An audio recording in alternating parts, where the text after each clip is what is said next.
So today, Prime Minister Trudeau and Mr. Morneau, our finance minister, just spent $4.5 billion of your money. What did they buy? Well, they went out and bought a pipeline. The pipeline is called Trans Mountain Pipeline. The owners of that pipeline is Kinder Morgan.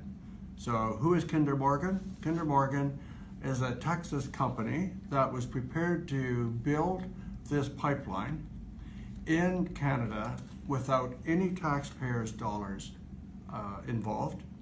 So, and he was willing to put in up to $7 billion, or maybe more than $7 billion to get the job done. Why is he not doing it?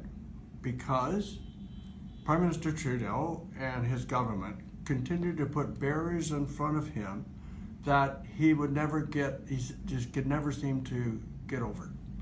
It's interesting because Prime Minister Trudeau is not putting those barriers in front of countries where we import oil from, like Venezuela and Saudi Arabia.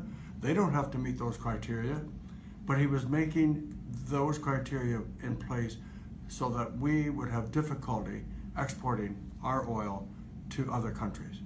And so what does it actually mean though? So now the Canadian taxpayer, that's you, are now out $4.5 billion, in which Kinder Morgan will take that money and invest it in other projects of energy. Why? Because that's what their business is.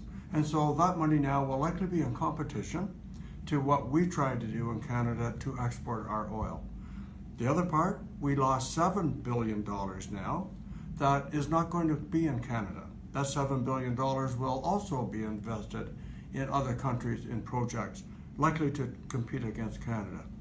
The other part of it is we already know that in Canada we've had $80 to $100 billion leave the country in investment in our energy sector only because there is a lack of confidence in this government. It's a total failure, and the unfortunate part of it is it's you, the taxpayer, that are funding this thing.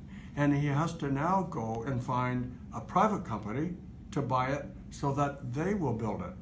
We sure hope the government doesn't plan on building it. So it is a total mess. It's a total disaster in terms of the economy, of what it's doing, and it's unfortunate, but that's what Prime Minister Trudeau has done today.